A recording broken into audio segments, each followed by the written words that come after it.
Good morning again. I'm Mari Van Meter. I want to offer a content warning that my testimonial mentions abuse of children. And I also want to let you know that this is the first time I've actually ever told this story in whole, and it's probably the only time you're going to see me nervous speaking. My journey to find a spiritual home at Countryside began a long time ago. I was the youngest of 3 daughters of an upstanding, white, Christian, middle-class family. My family led a church-centered life. My mom had a music ministry degree from Cincinnati Bible Seminary. She sang in a choir, played piano for church, and led congregational singing. My dad was the president of a church summer camp. My church felt like home. It felt like it was very safe for me. When I was 5 years old, I was taken from my front yard by a stranger. During my abduction, I was abused. I saved myself by jumping out of a moving vehicle. My captor was arrested, but he died in prison before the case came to trial. My family thought this was very positive because we could just go on and we didn't have to dwell on the tragedy. The following year, I was one of 2 first-grade children abused by a teacher in an ongoing method at my Christian school. I remember my family naming this the unspeakable event. I continued to attend the school through 8th grade, but I never really felt safe. Before the tragedy and the unspeakable event, I was a joyous child. After the tragedy and the unspeakable event, I was robbed of that feeling of security and joy. Back in 1969, counseling was not offered. We took a thank God and move on approach. But that approach doesn't really work no matter how hard you try.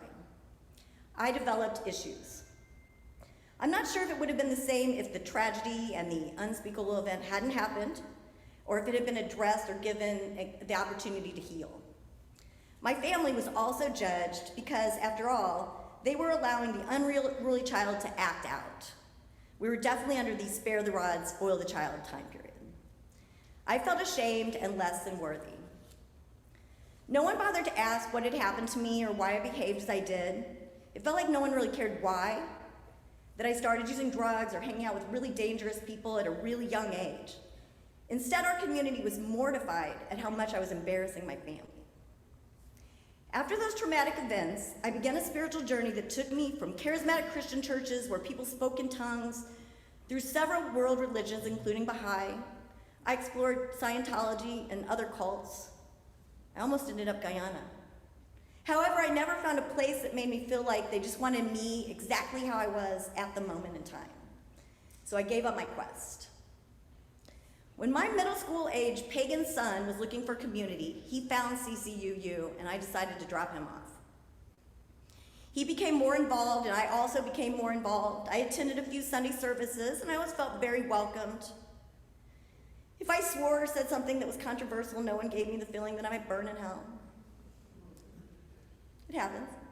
When my pagan son became a teenager and realized that he was actually my neo-druid daughter, she turned to CCUU for support and was met with open arms and non-judgmental hearts. She was given all the help and support she could have asked for, and then some.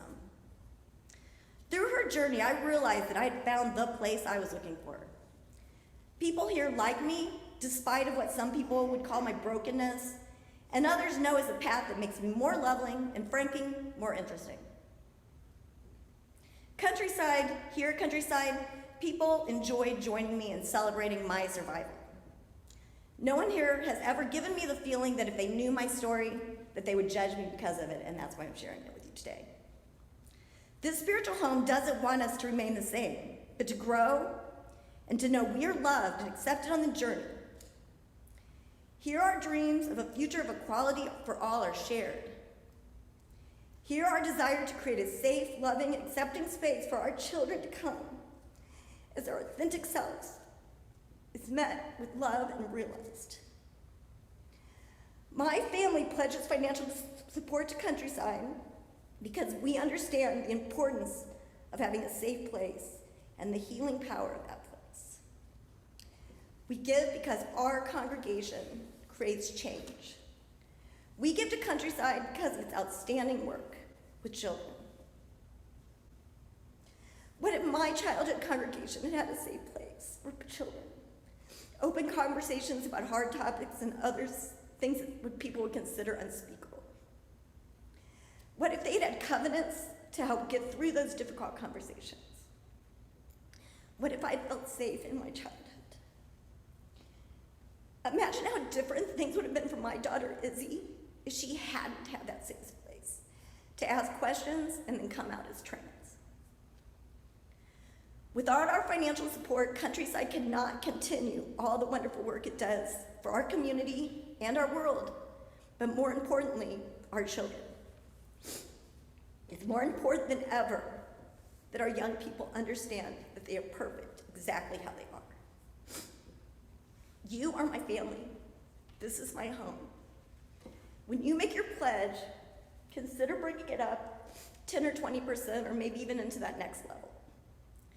Do it for all the survivors who didn't let harm, even in church communities, break us.